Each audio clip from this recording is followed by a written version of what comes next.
皆さんこんばんは。ワイワイニュース山崎です。今日は2019年の8月の22日ですか。木曜日ですね。時間がまたしても大幅に遅れまして、今日本時間の夜の9時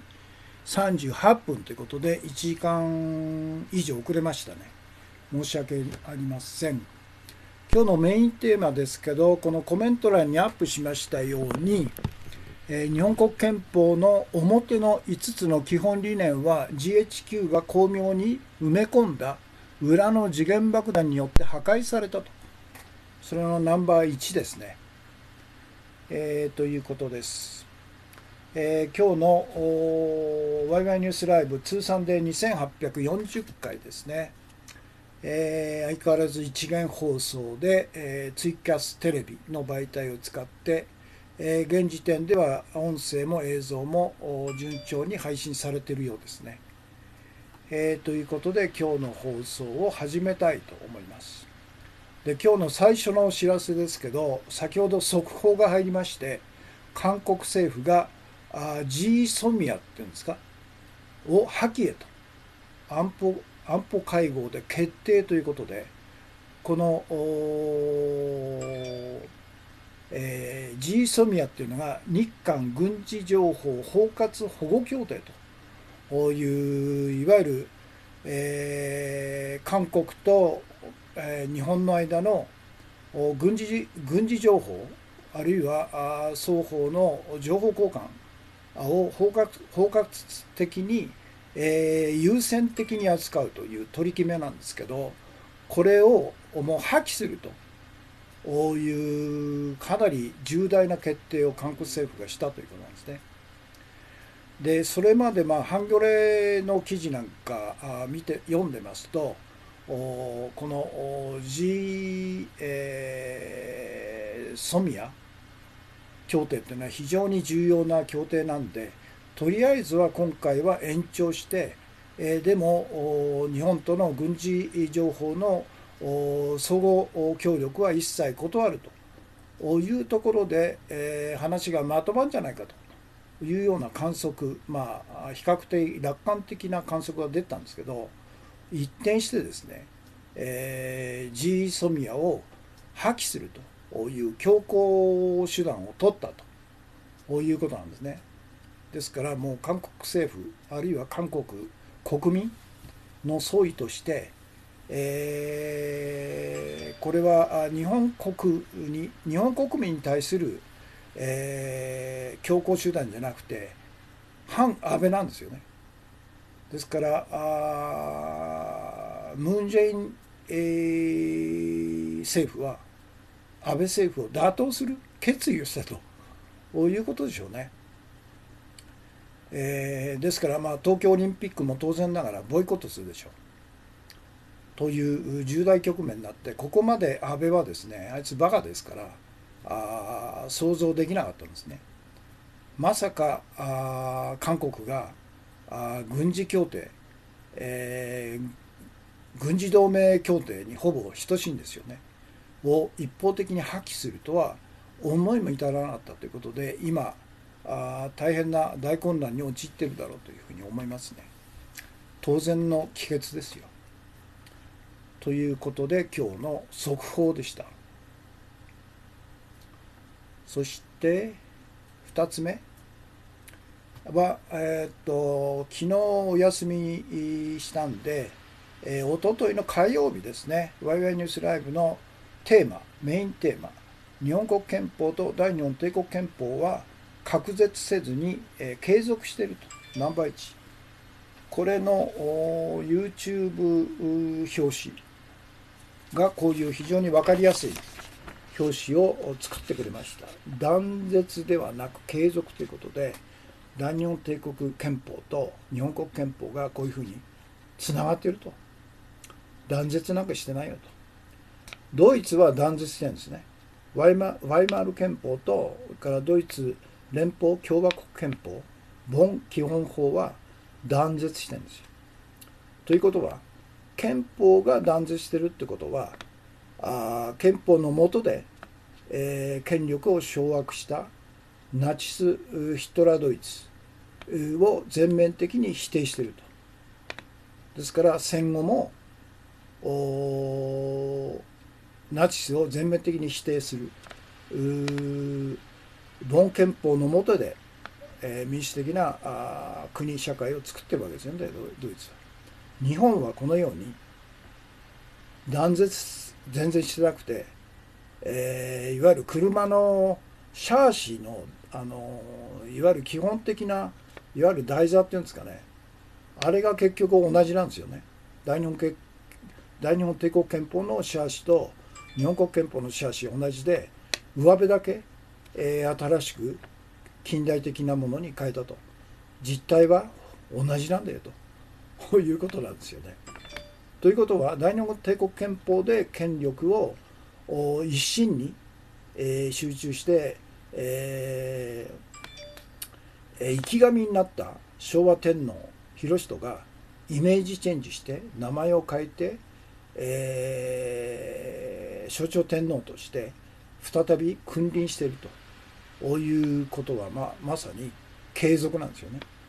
だから安倍晋三みたいなとんでもない極右ファシストがずっと生き残り、その背後には日本会議とか神社本庄とか靖国神社とか在特会とか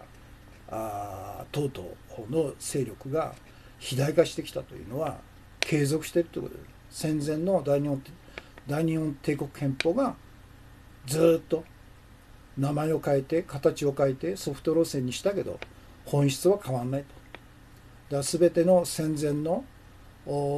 いわゆる極右ファシスト天皇教の勢力がずっと、温存されてきたと。それが今最終決戦に打って出ていると。安倍を先頭にしていると。そういうことですよね。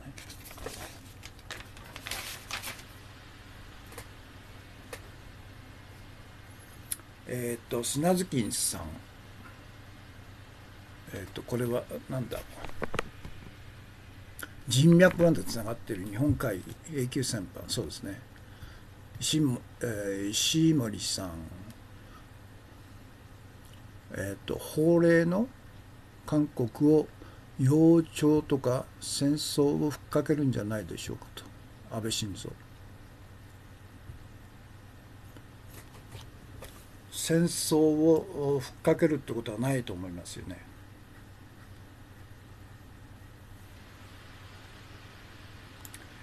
ミルキーさん、キャス君とコンティニューコインですね。から砂月金さん、これで五輪も観光も韓国が来ないと、北朝鮮も来ないと、中国も来ないと、トランプが仲裁すれば高い代償を払わされるという、まさにそういうことでしょうね。東京の稲子さん、今日のメインテーマをリツイートしてくれましたね。日本国憲法の表の5つの基本理念は GHQ が巧妙に埋め込んだ裏の事件爆弾によって破壊されたという今日のメインテーマですね。石森さん、山崎康彦氏、ワイワイニュースライブ配信スタートしましたと。東京の稲子さん、お茶バクテン、こんばんは、配信ありがとうございます。石森さん、お茶ですね、配信ありがとうございます。から砂月金さんが毎回アップしていただいている初めてご覧の方へということで、山崎氏のキャスは一行一言コメントが集団嵐恋があってから禁止と。このキャスの目的は情報の拡散共有、ご賛同ならツイッター連携で拡散共有をお願いしますということですね。ありがとうございます。初耳さんがコンティニューコインが2枚、3枚、4枚、5枚、6枚ですね。配信ありがとうございます。から初耳さんが今日のメインテーマをリツイートしてくれました。から砂月金さんも今日のメインテーマをリツイートしてくれましたね。そして東京の稲子さんがコンティニューコイン2枚ですね。そして今日のメイン、放送の前ですね、ミルキーさん、森友問題の公文書改ざん実行犯海外栄転という、もう権力犯罪者が完全に免罪免責され野放しされているという無法国家そのものですよね。正義なんか何もないよと。法の支配なんか何もないということでしょうね。砂月院さん、草さを戦い抜く、これ面白い、長州新聞ですね。私も今日取り上げまして、これ要するに山手線の内側何百万人の住民の生活排水下水等々が簡易処理されただけで、要するに水素塩素をまぶしただけでほとんど未浄化のまま海に放流されているということがバレちゃったんですね。ですからお台場がトイレ臭いというのは偶然じゃなくて、まさにほとんど下水処理されてない生活排水、下水がそのまま海に垂れ流されて、それがお台場の方に来てると。そこで、泳げと東京五輪の種目としてスイム、をやらされる方はたまったもんじゃないですよね。なんかスイムが中止になったということらしいですけど、そんな問題じゃないでしょ。なんか下水をどうするのかと、下水処理をどうするのと。これは小池百合子でしょう、都知事。彼女は一言も言わないね、この件に関してね。都合の悪いことは一切表に出ないと。くだらないことではしゃしゃり出るんですけど、こういう自分にとって都合の悪いことは彼女は一切出てこないという、とんでもない女だよね、あれね。から砂月院さん、全公務員扶養家族に政府がマイナンバー取得を強制というのはここまでしちゃったんですね。マイナンバーみんなが嫌ってるから強制手段だから、そのうち第2段階第3段階で国民に対しても強制してくるでしょうね。から砂月にさ、日本通の英米人から見て、自由民主党を名乗る安倍首相の正体が南洋帝国主義新興政党そのもののなのに、なぜ安倍自民はいまだに支持する国民が存在するのかと、全く理解不能だと。身辺地は革命です。要するに真実が国民に知らせてないからでしょ。野党議員もはっきり言わないと、マスコミ言わないと、学者も言わないと、から学校の先生、特に社会科の先生が何にも言わないと、から市民活動家も何にも言わないと。これほどのいわゆる表と裏のある日本国憲法を守れ守れということしか言わないということが積もり積もって、こういうふうな何も知らない、判断できない、国民になり下がっちゃったんですよね。初耳さんコンティニューコインですね。ありがとう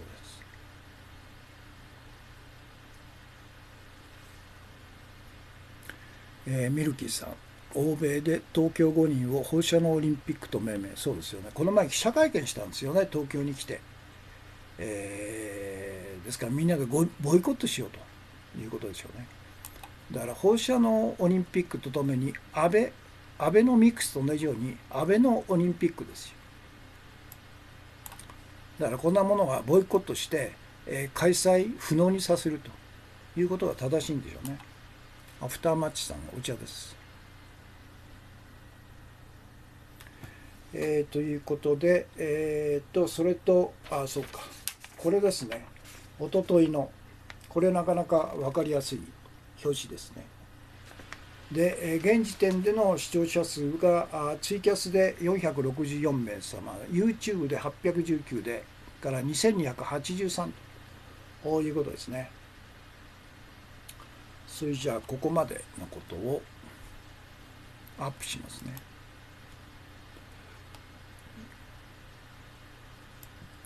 速報っていうのは私今まで出したことないんですけど、これは重大な速報ですよ。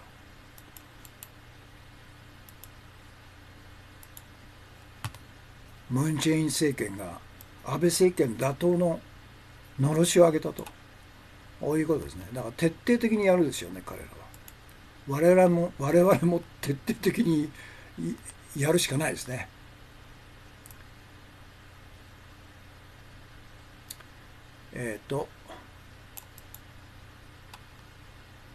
これか。毎日新聞。毎日新聞、速報も有料記事にするかと思ったら、これは全部読みましてね、こんな短い記事を。毎日はよっぽどあれですよね、焦ってるんですよね。ほんと短いタイトルの記事でも途中で以下は有料記事になっちゃうんですよ。自分の首絞めてるんでしょうね。そして、2つ目ですね。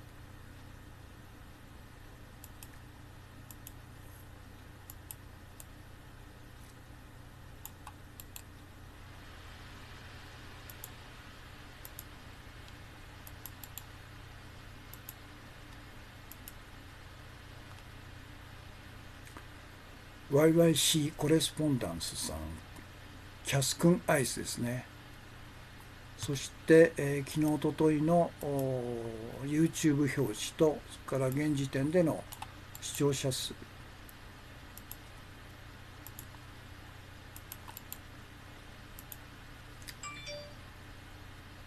これですね。で、今日の画像が、1、2、3、4、5枚あるんですね。一番最初の画像はですね、これは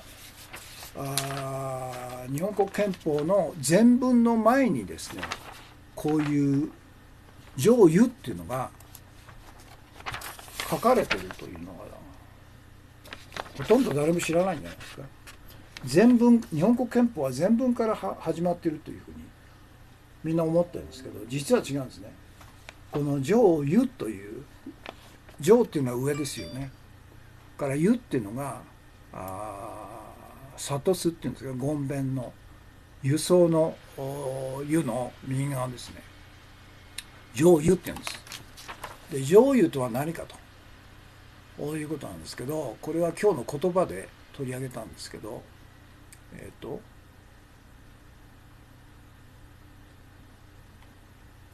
今日の言葉、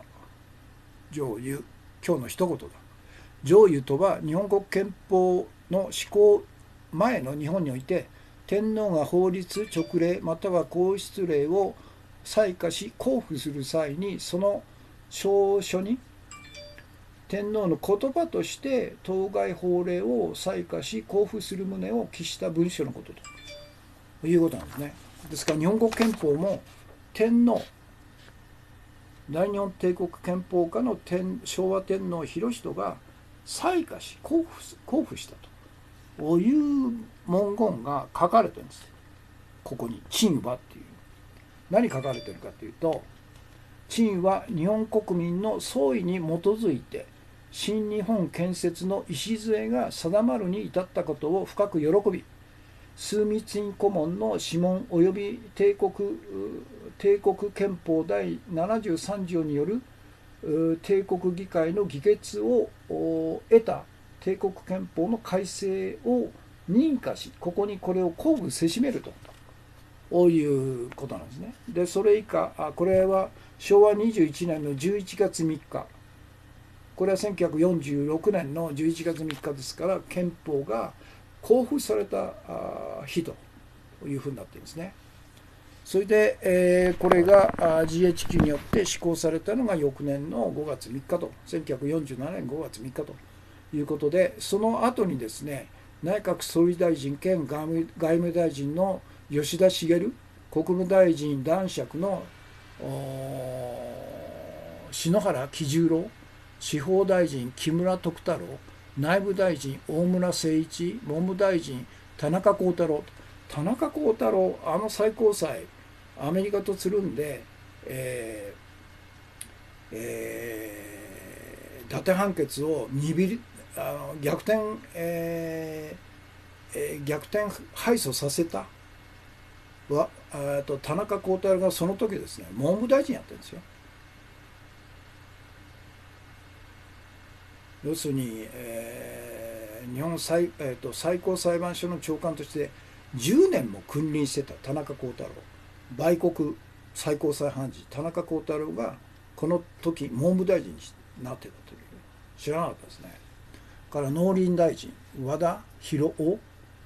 から国務大臣斉藤孝夫、通信大臣市松貞吉、商工大臣星島二郎、厚生大臣河合義成、国務大臣、上原越次郎、運輸大臣平塚、常次郎、大蔵大臣石橋丹山、石橋丹山も入ってるんだ。から国務大臣金森徳次郎、国務大臣これは何だろう、なんとか之助前慶之助っていうのかなという時の大臣のが署名してるんですね。こういうのが日本国憲法の前文の前に書かれてるということはほとんど誰も知らないんじゃないですか。これがあれですよね、署名入りの全体図ですね。からこれが最初の画像ですね。K さん、コンティニューコイン、ありがとうございます。で、2つ目がですね、今日のトピックスのトップで取り上げたんですけど、昨日ですか、午前ソウル市市長室で、パク・ソウル市長に会った日本の市民団体希望連帯の白石隆代表が挨拶を述べているということで、これなんですね。で、この日本の市民団体希望連帯と、この人が代表としてソウル市長を訪ねたんですね。何のためかというんですけど、今日のトピックス、これハンギョレ新聞ですね。日本の市民団体経済報復は卑劣な行為と、韓日で反安倍連帯を強化しようということで、ソウル市長のパク・ウォンスン市長、この方があれですよね、次期大統領の有力候補の一人なんですね。この人なかなかいい行政をしてるんですよね、ソウル市長ということで、後でトピックスで取り上げますけど、これが今日の画像の最初ですね。から2枚目がアメリカがやはり私が予想したイタリアで、極右との連立政権が崩壊したということなんですね。これはコンテ、首相ですね。そしてこちら分け人のが今回の連立政権を崩壊させた主犯ですね、極右ファシスト、マッテオ・サルビーニと、副首相兼内相と、これが同盟という極右ファシスト政党の代表で、この連立政権を離脱するというふうに言ったんです。言って崩壊しちゃったんですね。このコンテ首相が首相の座を降りちゃったということで、最後の演説を1時間にわたって、このサルビーニが連立政権を崩壊させたという非難の演説をしていると思うんですね。だから私が言ってたように、たった何ヶ月、半年ぐらいしか持たなかったですね。この五つ星運動と極右、もともと無理なんですよ。極右とから市民革命派の五つ星運動が連立を組むっていうのはもともと無理なんですよね。で、おそらく総選挙なんじゃないですかね。今大統領が総選挙にするのか、あるいは新たな次期政権でこの同盟を主体にして、中道右派なんかを集めた。で、下院の過半数を占めるか否かという判断をしてるんですね。おそらく総選挙するんじゃないですかね。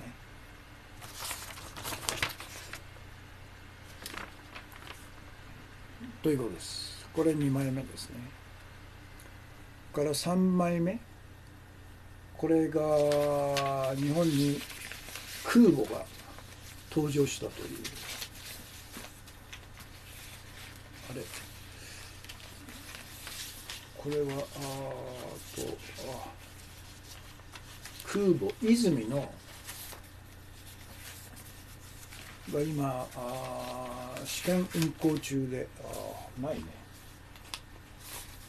明日ですねプリントするの忘れましたね。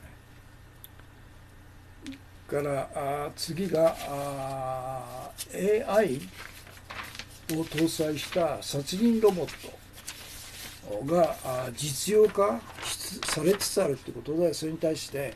ベルリンでですね、殺人ロボット禁止運動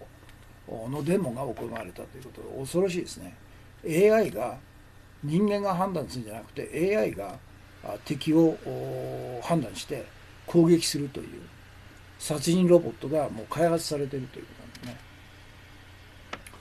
というのが今日の画像ですね。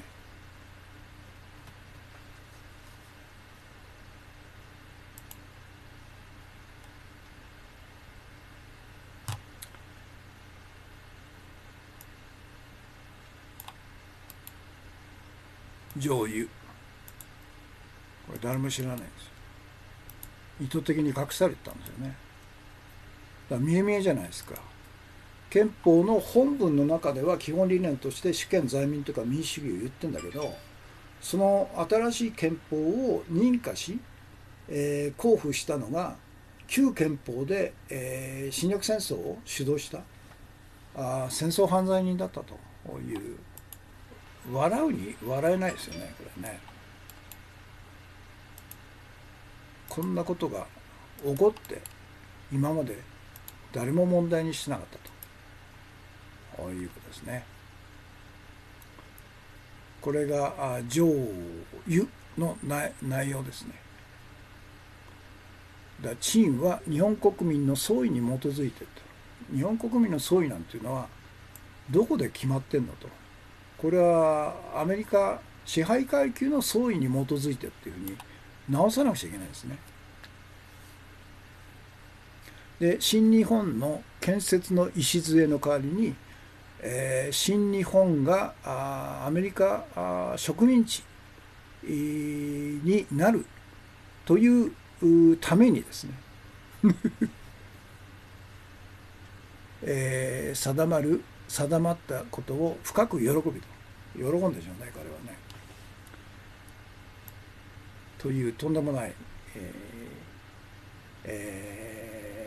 上油というのがあったということですね。まさに、ターミネーターの世界というまさにそうですよね。映画ですよね、これ。漫画、映画じゃなくて現実にあったっていうんですからね。それで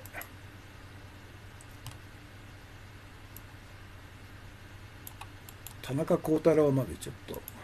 名前出しますかね。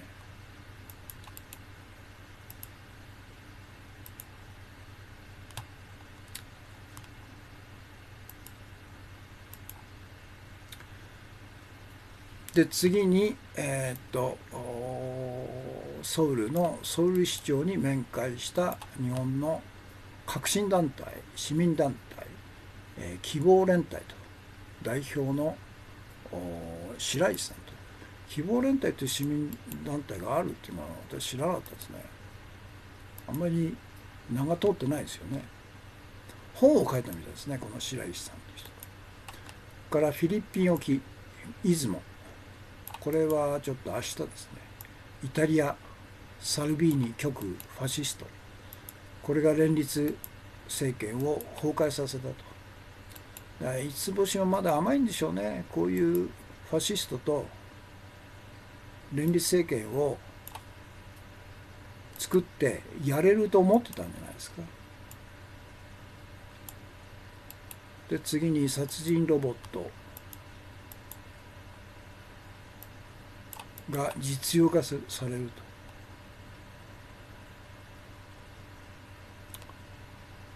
ということに対してベルリンでやはり早いですよね、ドイツの人の反戦運動が。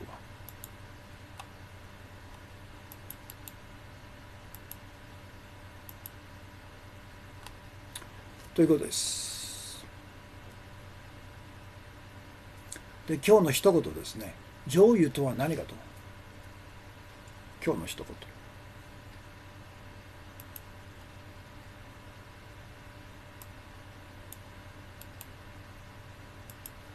言。戦前は大日本帝国憲法の規定に従って、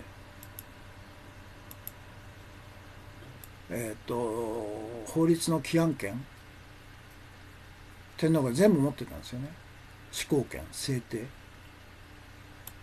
らその時に天皇の名前で制定する、規範し制定した法律とか規定とか皇室令とか等々の全文にこの上油というのが必ずついてたと。陳が認可して交付するというものなんですね。それが日本国憲法の交付にあたっても陳が裁可し交付したというふうに書いてあるんですね。茶番だよねこれね。まあ今日のメインテーマの中で言いましたけど、本来だったら日本国憲法が掲げた5つの基本理念、この基本理念を新しい憲法理念として前面に打ち出すんだったら、ドイツみたいにドイツはワイマル憲法を否定し、そして、ヒトラーのナチスドイツを全面否定し、ゼロからボン基本法と言われる、ドイツ連邦共和国憲法をゼロから作り直したんですよね。他方日本は日本国憲法っていうのはさっき言いましたように、大日本帝国憲法の基本構造をそのまま引き継ぎ、特に、天皇制を名前を変えた象徴天皇制にし、軍事独裁体制の天皇制を平和路線にソフト転換し、そして、軍服姿の昭和天皇裕仁を背広姿で、笑顔を絶やさない学者天皇、平和天皇、人間天皇、家族天皇にイメージチェンジさせて、同じ天皇制のお名前を変えた天皇制のトップに据えたということなんですね。普通だったらありえないですよね。何でしたっけ。上司か。上油ですね。はい。今日の一言です。から今日の注目情報。これは A 王子から米大統領まで少女性的搾取疑惑のエプスタイン被告に連なる新史録ということで AFP。これは面白いですよ。これ AFP です。アンドルー王子っていうのはもう黒でしょうね。アンドリュー王子っていうのはエリザベスの次男なんですよ。だからやることないから遊び回ってたみたいですね。からトランプも黒、そして誰だっけ、ビル・クリントンも黒でしょうね。ドナルド・トランプ、ビル・クリントン、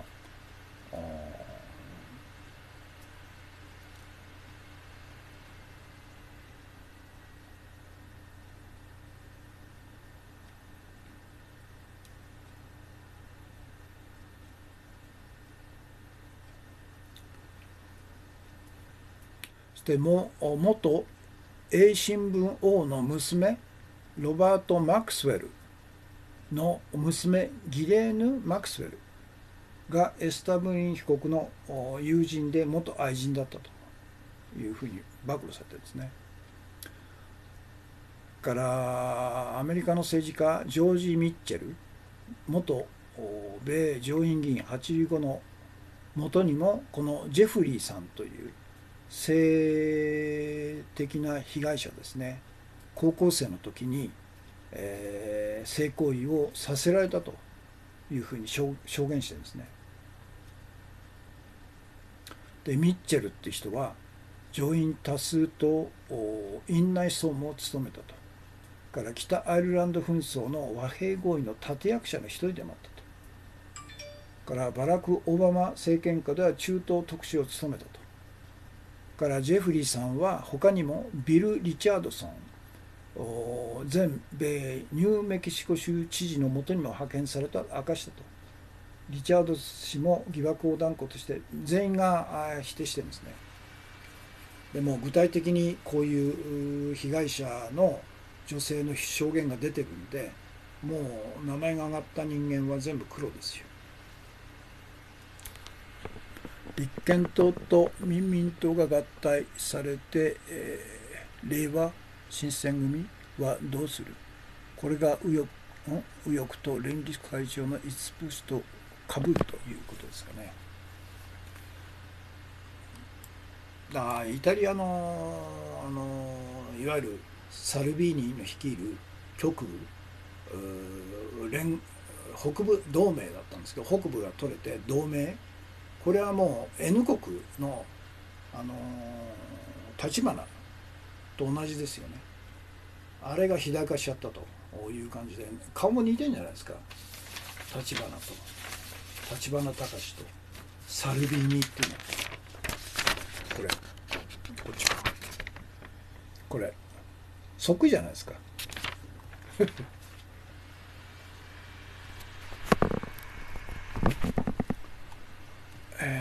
ということですね。でこれが今日の注目情報ですね。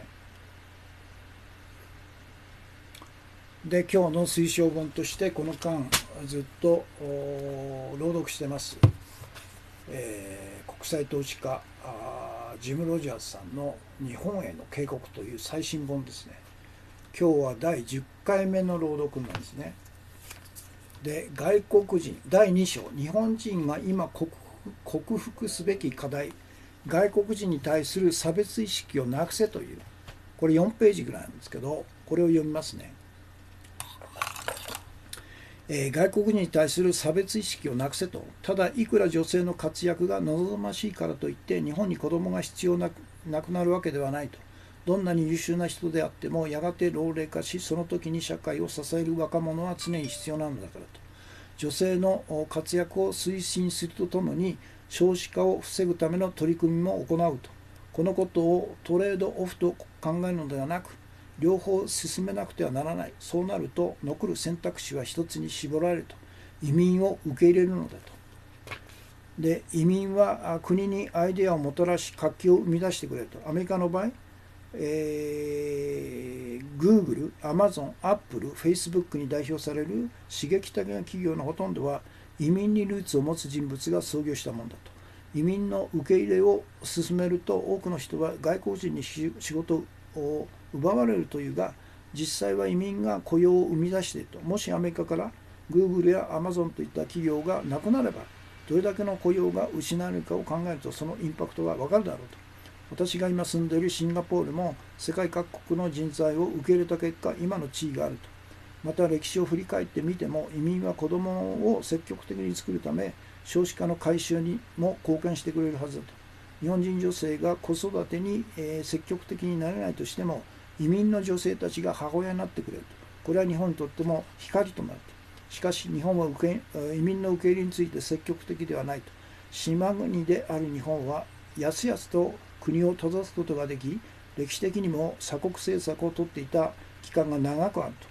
日本は同一性の高い国民、同一言語が当然のものとされ、移民を積極的に受け入れるだけの土壌はないのだと。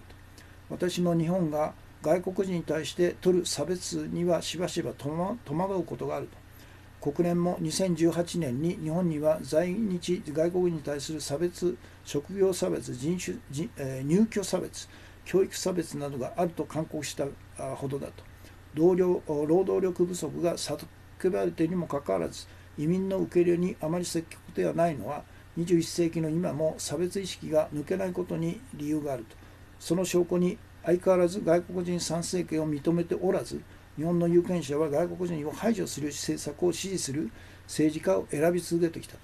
日本では優秀とされる人々までも差別意識に取られているようだと。私が驚いた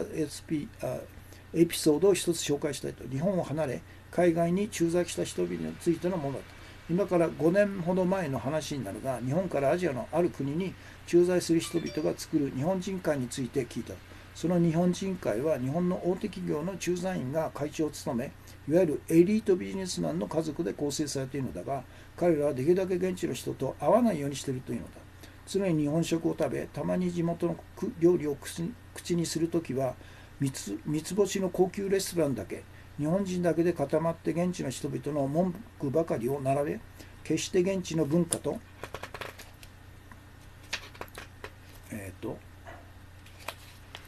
交わろうとしないと。日本はビジネスがグローバル化するにつ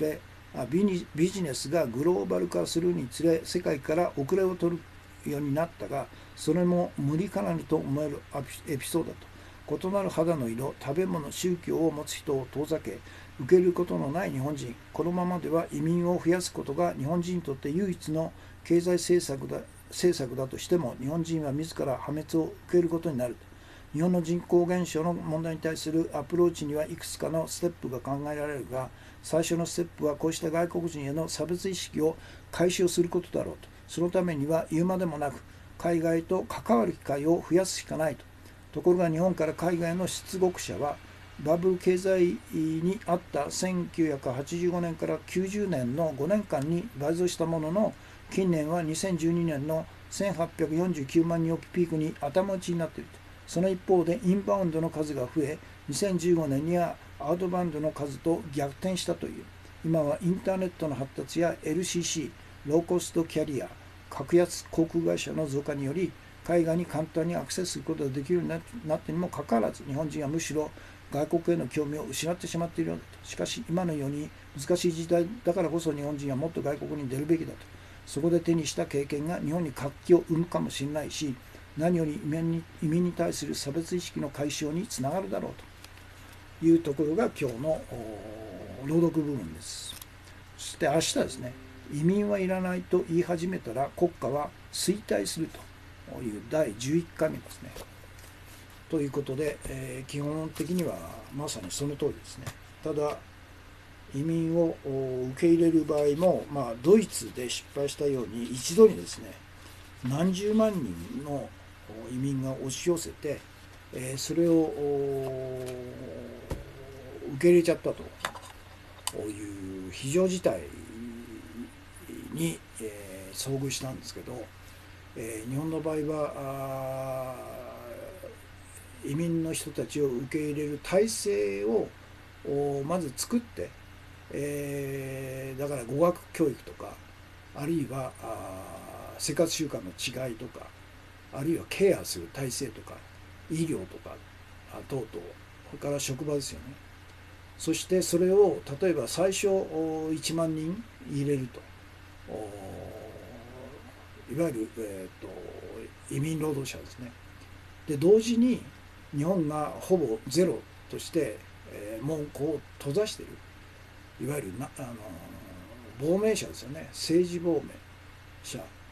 を優先的に入国させると。そのための受け入れ体制も作るということ。そして徐々に数を増やして、当然ながら移民の人たちも家族、子どもたちが生まれて、子どもたちの教育も必要になるんで、各小学校、中学校、高校に、その国の国語、母国語を話す教員を配置して、バイリンガルの教育ができるようにするとかね。そのような体制を作らないで、やみくもに何十万人の移民を入れた場合はもう大混乱になるでしょうね。ということでやはりロジャーさんの提言の基本はいいんですけど、そのやり方を着実に、受け入れ体制を着実に、作って、徐々に、数を増やしていくということが前提になるでしょうね。ヘチさん、まさに海外へたくさんの日本人に行ってもらいたいと。今はごく一部の人が何度も海外に行っていると。一生行かない人が数多くいると。そうですね。私が学生時代は学生運動をやってて、就職できないからしょうがないからフランスに行ったということで2、3年で帰ってくる予定だったんですけど、15年もいたということなんですね。ですから今の日本の若者っていうのは本当内向き思考が強くて、海外にわざわざですね苦労して留学するよりも国内で、ゆったりのんびり、した方がいいという若者が多いみたいですね。で海外は今は中国人がありとあらゆるところに留学生でも進出しているということらしいんですね。あと韓国の人も多いみたいですね。ミルキーさん、ロジャース氏は経済不況の解決策として移民を提案していますが、経団連は移民を受け入れて日本人と賃金競争をさせることを考えています。だからその場合必要なのは同一賃金同一保障なんですよ。同一労働同一賃金ですね。同じ職業だったら外国人だろうが日本人だろうが男性だろうが女性だろうが一切差別ないと。同一労働同一賃金と。でそれだけで終わっちゃいけないんですね。同一労働同一保障なんですね。これがないからいわゆる正規職員正規労働者と非正規労働者の差別が生まれるんですよね。同じ労働をするんだったら同じ保障を保障すると。保障っていうのは例えば失業手当とか通勤手当とか、あるいは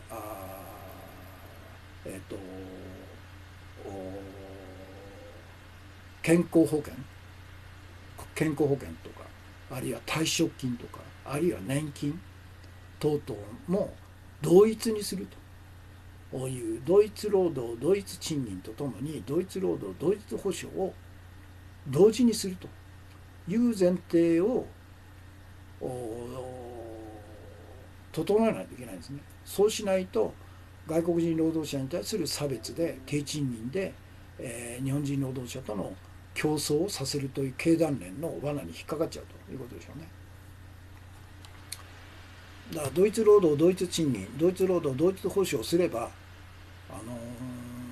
一般労働者正規労働者と非正規労働者っていう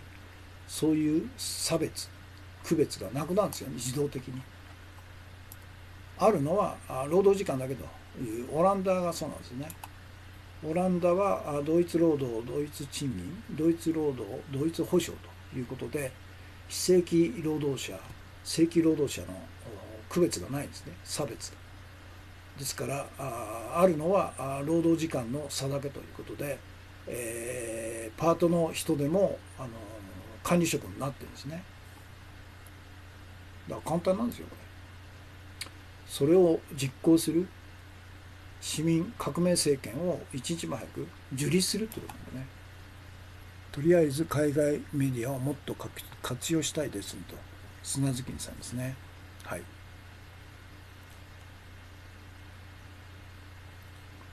下水道五輪か。なるほど。たくさんの名前がつきましたね。放射能五輪、安倍の五輪、下水道五輪、下水道未処理五輪だね。のこのこさん、お茶爆点ですね。から N 区国や維新、それは頓挫して当然ということですね。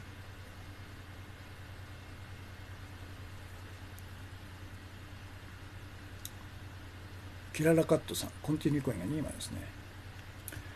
ということで、何でしたっけ、今日の推薦図書の朗読が終わったんですね。で、今日のメインテーマですね。現在、時間が50分23秒、50分ですよね。視聴者の方が51名様、同じ時間帯で全部で111名です。コメントが29件ですね。で、今日のメインテーマ、日本国憲法の表の5つの基本理念は、GHQ は巧妙に埋め込んだ裏の時限爆弾によって破壊されたというナンバー1ですね。で、この表の5つの基本理念とは何かということで、主権在民、民主主義、反戦平和、個人の自由と基本的人権の尊重、隣国との平和共存と、一応表向きの近代的民主的な基本理念はこの5つだと思うんですね。で、一方 GHQ が日本国憲法の中にですね、巧妙に埋め込んだ裏の時限爆弾というのがあると。このことは誰も言わないんですよね。だから裏と表と裏を常に見ないと物事の真相は分からないということなんですけど、日本のいわゆる左翼、戦後の平和と民主主義と憲法を守るという運動を一貫してきた日本のこれまでの左翼、既成左翼、あるいは市民団体の人たちは、日本国憲法を守れと、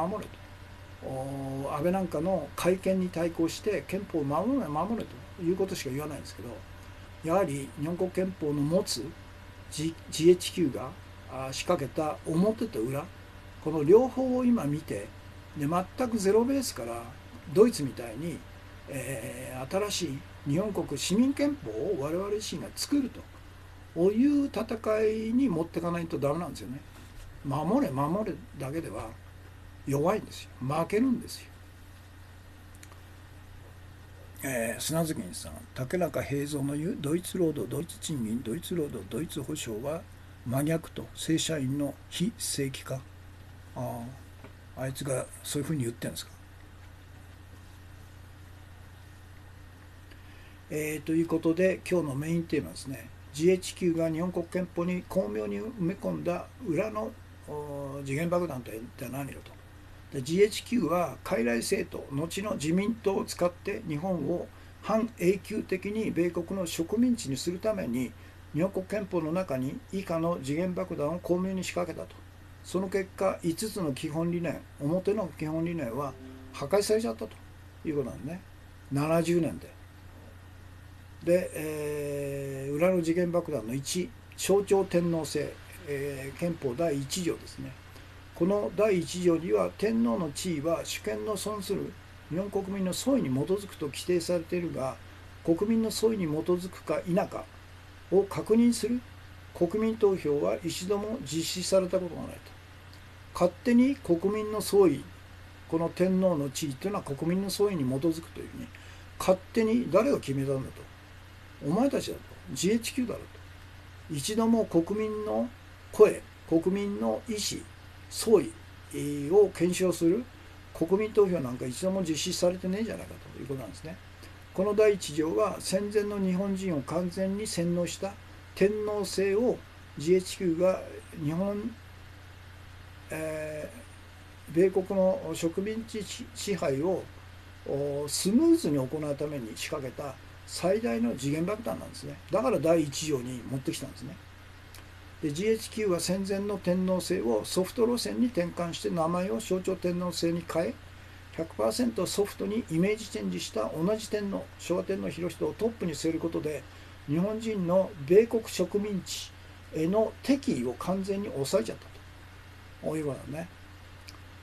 で、戦後のドイツが戦前のナチスヒトラーを完全否定してワイマール憲法を破棄して、ゼロから新憲法、ドイツ連邦共和国憲法を制定したように、戦後の日本が戦前の天皇制と天皇裕仁を全面否定して、大日本帝国憲法を破棄して、ゼロから新憲法を制定していたならば、今の日本は全く違う国と社会になっていただろうということなんで、もう70年、70、何年 ?74 年か。1945年から数えて74年も過ぎてるんですけど、まさに今こそこのドイツがやったような戦前の軍事、天皇制軍事独裁体制を全面否定し、その責任者全員を特定し、今からでも遅くないと裁判にかけると、そして懲罰すると、もうほぼ全員が死んでますけどね、その総括をすると、そして反省をすると、そして、賠償するということをして、していればですね、今の日本は全く違った国になっただろうということなんで、遅まきながら我々は今しましょうよということなんですね。からですから象徴天皇制っていうのが最大の時限爆弾なんですね。で2番目、議員内閣制、これも大きな時限爆弾ですね。第60、70に書かれてるんですけど、この議員内閣制では国会の衆議院の過半数の議席を獲得した政党の代表者が内閣総理大臣に就任することになると。そうすると一人の人間が、内閣総理大臣が国会と内閣を同時に支配管理する独裁体制なんですね。だから議員内閣制イコール独裁体制なんです。内閣総理大臣による独裁体制ということですね。から3番目の時限爆弾、天皇は内閣の指名に基づいて最高裁長官を任命するという規定、憲法第6条の2項ですね。でこの規定によって一人の人間、内閣総理大臣が国会と内閣を支配管理するのに加えて司法も同時に支配管理するという絶対独裁体制になっちゃったということなんですね。から4番目の時限爆弾、天皇は内閣の助言と承認により天皇の国事行為として衆議院を解散すると、こういう条項があるんですね。憲法第7条の3項、これはもう前から取り上げてますけど、この規定に従い天皇が衆議院を解散するということは天皇の国事行為ではないと。日本国憲法第4条1項が禁止する天皇の国政行為そのものでしょうと。衆議院を解散するっていうのはそうでしょう。国会の解散権を持っているというのは大日本帝国憲法の天皇なんですね。それと同じじゃないかと。で GHQ はこの第7条3項の天皇の国事行為の文言を天皇の国政行為の文言に巧妙にすり替えたと。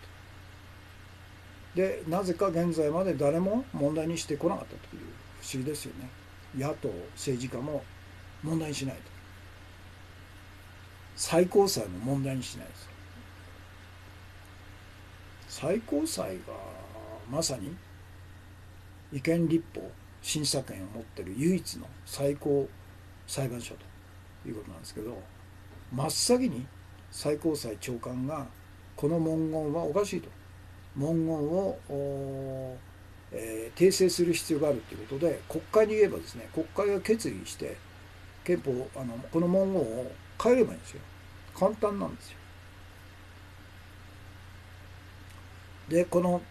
憲法第7条1項の天皇の国事行為の正しい文言は、天皇は衆議院の解散を公示すると。そうなんですよ。公示するんだったら国事行為なのね。でも衆議院を解散するって言ったら国政行為でしょ。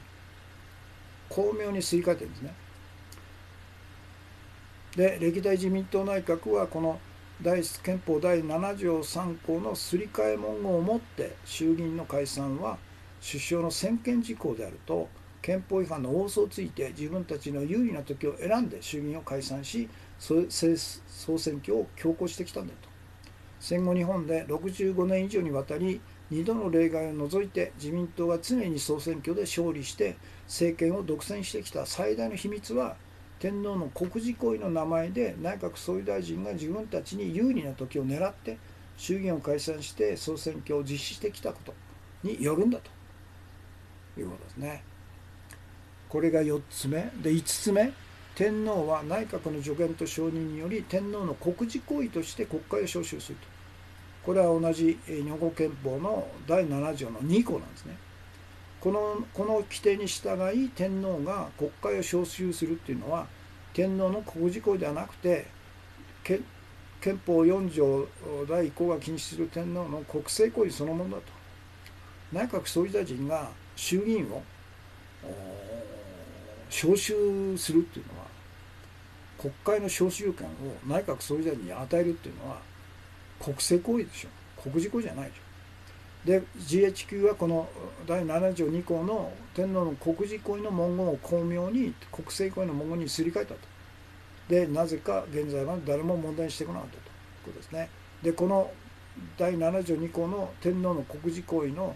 正しい文言は、天皇は国会の召集を公示するというところですね。これは今日のナンバー1の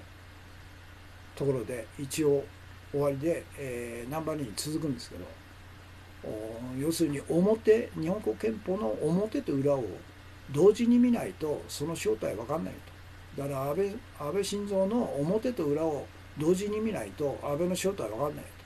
何事もそうなんですよね。表ばっか見てて素晴らしいと言ってて、素晴らしい日本国憲法を安倍の改憲勢力から守んなきゃいけないということだけ言って、護憲憲法を守れというだけでは負けるんですよ。そうじゃなくて、この表と裏のGHQ が巧妙に埋め込んだ裏の時限爆弾は一体どういうことなのかということをちゃんと指摘して批判して、そして、ゼロからですね、我々自身の日本国市民憲法を作り出すという動きにつなげないといけないというのが今日のメインテーマの主なテーマなんですね。ということですね。キララカットさん、コンティニューコイン2枚ですね。ということで今日もメインテーマのポイントを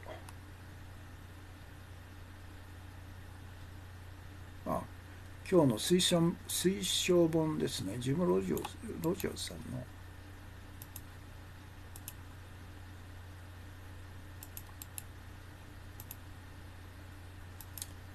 今日読んだところですね。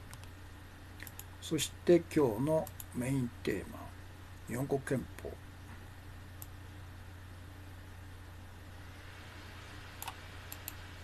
これ全部入るかな。表の5つの基本理念。入んないよ。マイナス12。だから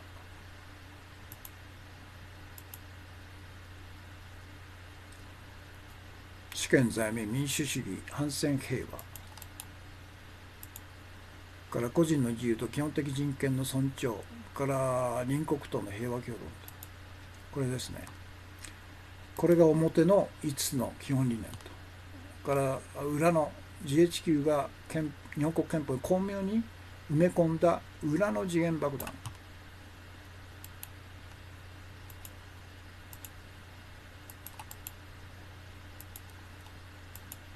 ということですね。以下の時限爆弾を埋め込んだんだと。その結果、表の5つの基本理念は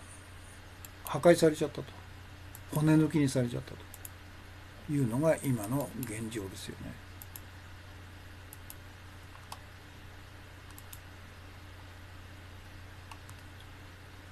それで、第1条、象徴天皇制。もうアメリカは1942年のこの前言いましたけど、ミッドウェー海戦で日本海軍の主軸を航空母艦4艘を撃沈したという大勝利をもってこの戦争は勝つという確信を持って、その頃からもう戦後の日本をどういうふうに植民地支配するかというプロジェクトチームを発足させたんですね。で同時に東京裁判で戦犯容疑者のリストアップもしたということで、だから3年ぐらいかけてですね、じっくり、戦後の日本植民地政策のマスタープランを作ったということなんですね。ですから当然ながら日本国憲法の原案もそこでできているということで、ですから GHQ が2週間で、ドタバタとして作ったというのは表の神話でしょうね、嘘でしょうね。あれほど巧妙に、時限爆弾を埋め込んでるってことは相当の期間研究した結果でしょうね。2週間とか10日ではできないですよ。象徴天皇制、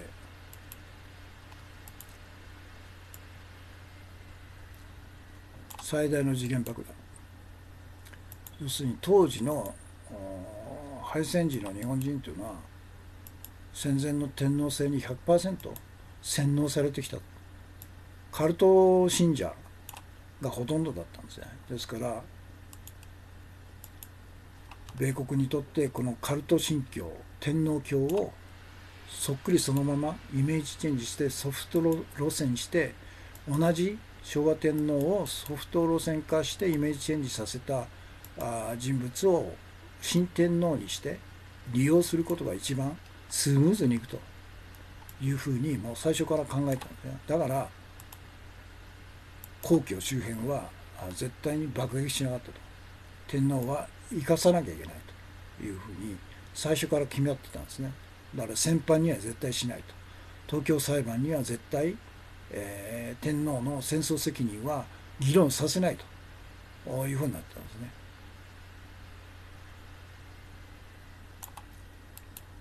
でここですね、私の言いたいのは。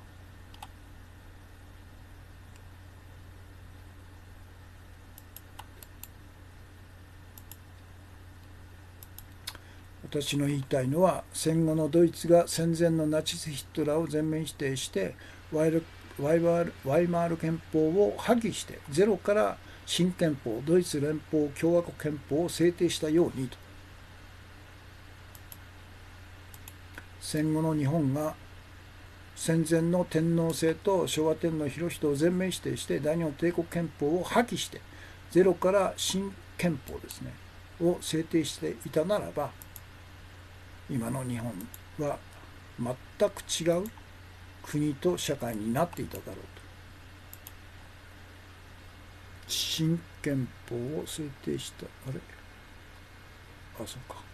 同じやつになっちゃった。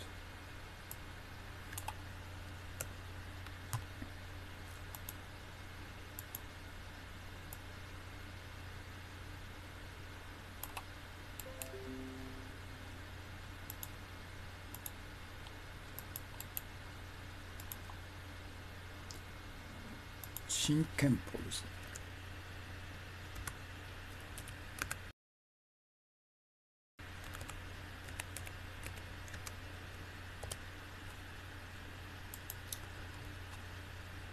ということなんですね。砂月さん、基本的人権平和主義なくすと。永瀬元法相、国民の権利、没収改憲ムービー、憲法改正誓いの儀式というとんでもないやつらがずっとゾンビみたいに生き延びて増殖してたっていうのは、日本国憲法っていうのは大日本帝国憲法の継続だからですよ。それから2つ目、議員内閣制、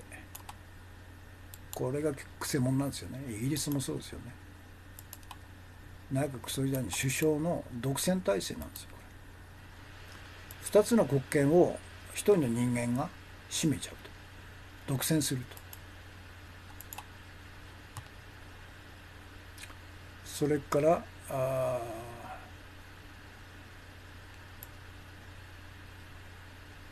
憲法第6条の最高裁長官の任命権、これもふざけてるよね。何が三権分立だって。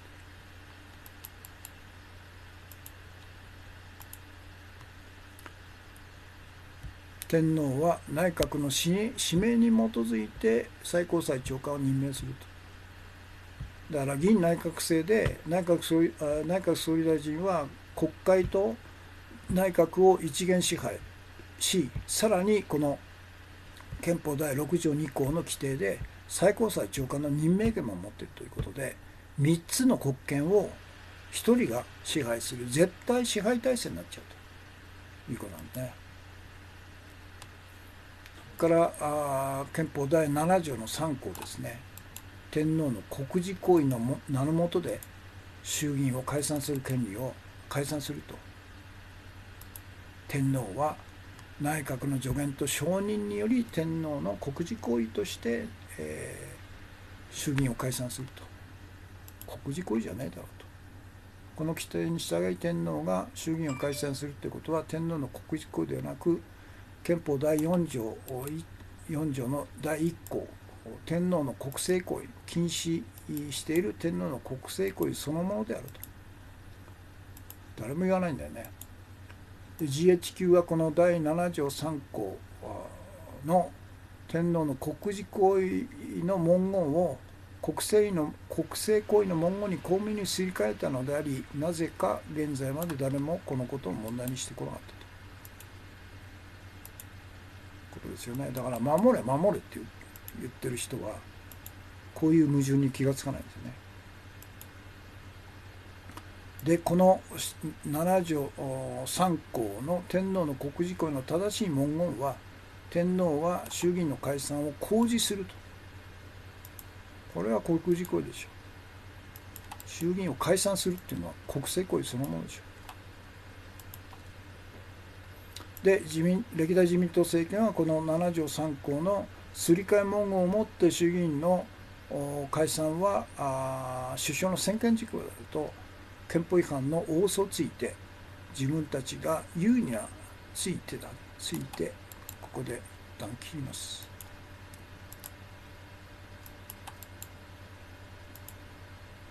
土山純一さんですね。お茶爆10とコンティニューコインが2枚ですね。いつもありがとうございます。で自分たちが有利な時を選んで衆議院を解散して総選挙を強行してきたと。だから勝つのが当たり前なんですよ。野党が弱いと、分裂テロと、金がないと、そういう時に倣って大義名分何でもいいんですよね。でっち上げて衆議院を解散しちゃう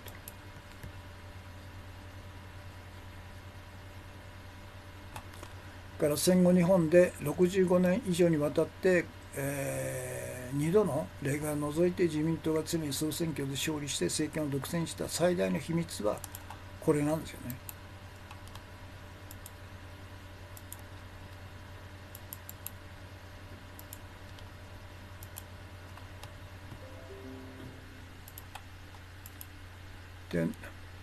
天皇の国事行為の名の下で内閣総理大臣が自分たち有利な時を狙って衆議院を解散して総選挙を実施してきたことによると。こんな国は他にないんですよね。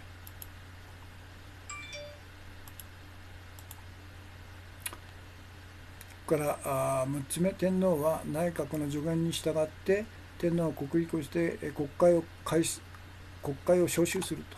第7条の2項ですね。3項が衆議院の解散、2項が国会の召集と。これも国政行為の文言にすり替えるんですね。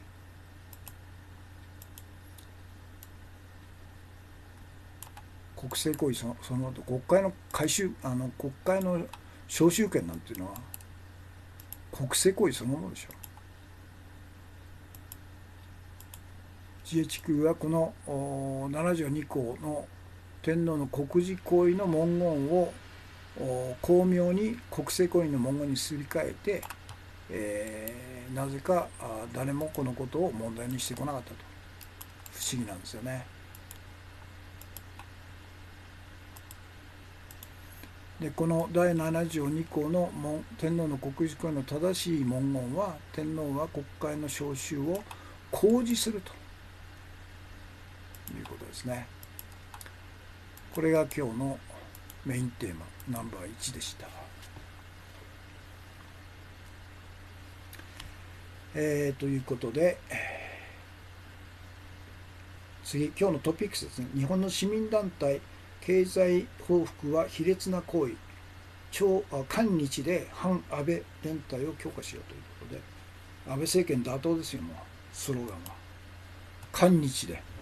安倍政権打倒と。日本国民だけでは力不足なんで、甚大な強力なパワーを持ってる韓国市民と連帯してやろうと。そうですよね。軍事政権を倒した経験のある韓国。軍事政権どころか普通の政権すらも一度も倒したことのない日本国民と、この差ですよね。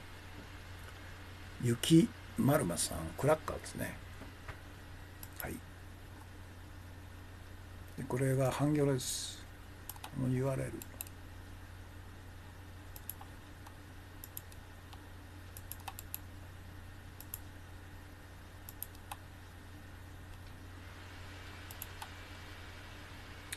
から2つ目がイタリアで政治空白コンテ首相サルビーニ内相批判し辞任という。連立内閣が成立したのは今年の何月ですかね。2月か3月だから半年も持たなかったということなんですかね。去年か去年の11月ぐらい、ちょっと調べないと分かんないですけど、1年も持ってないんですね。こんなのはまあ何回も言うんですけど、予想できたんですよね。これ出雲がちょっと明日になりますけど、写真、もう本格的な空母ですよ。日本海上自衛隊が空母を持っちゃったと、こういうことなんだね。F30 なんかが着艦できる、離艦できるという立派な空母を持っている。これもですよね、憲法第9条に明確に違反してるんですけど、日本に憲法裁判所がないから、最高裁の番犬しかないから憲法違反が問われないんですよね。からアマゾンやマイクロソフト MS が殺人 A1 開発で世界を危機にという調査報告 AFP。 恐ろしいですね。それに反対運動がベルリンで起こっているということですね。だからアメリカの国防総省が莫大な予算を使ってこういうアマゾンとかマイクロソフトを使って AI 開発をさせるというところまで来ちゃってるんですね。それからブレグジット合意30日で実現もということで、メルケルさんがなんか約束したみたいですね。ジョンソン首相に。大したもんですよね、メルケルさん。このままいくと10月の末には合意なきブレグジット離脱になっちゃうんですね。それに助け舟を出したということでしょうね。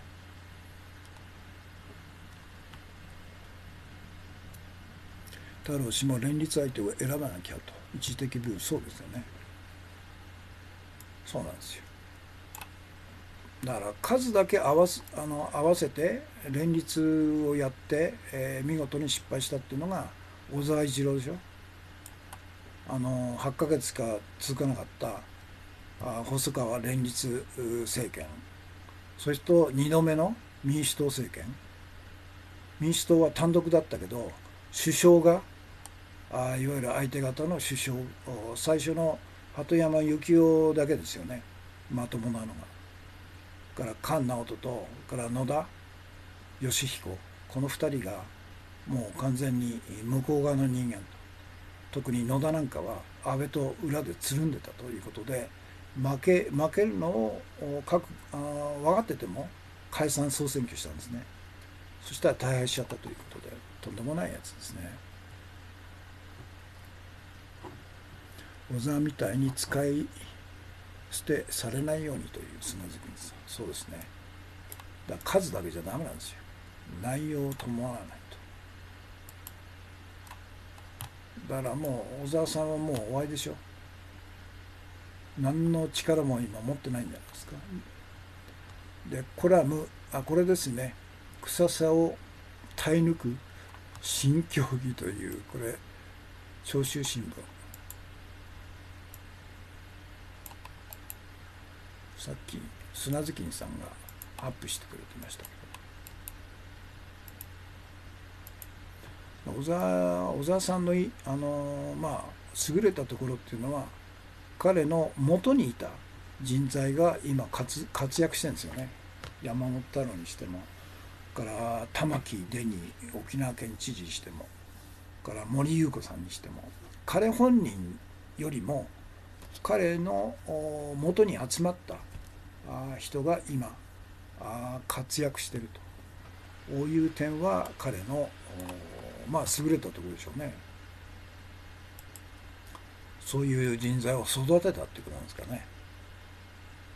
から今日の重要情報、久米宏がワイドショーの喧嘩報道を真っ向批判と、テレビが反韓国キャンペーンをやってると、韓国叩くと数字が上がると、要するにそうなんですね。視聴率が上がるからやると。だから週刊現代とか週刊ポストなんかも、売れるから、今の1時前はなんかセックス特集をずっとやってて、それが一段落したら今は相続とか、あるいは高齢者の葬儀とかですね、とうとう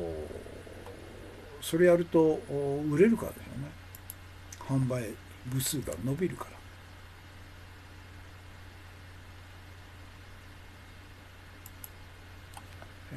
リテラですね。ということで、今日も1時間半ギリギリですね。1時間23分ですから、1時間半経つと自動的に一度遮断されるんですよね。危ないですね。ということで、今日の木曜日の放送はこれで終わりです。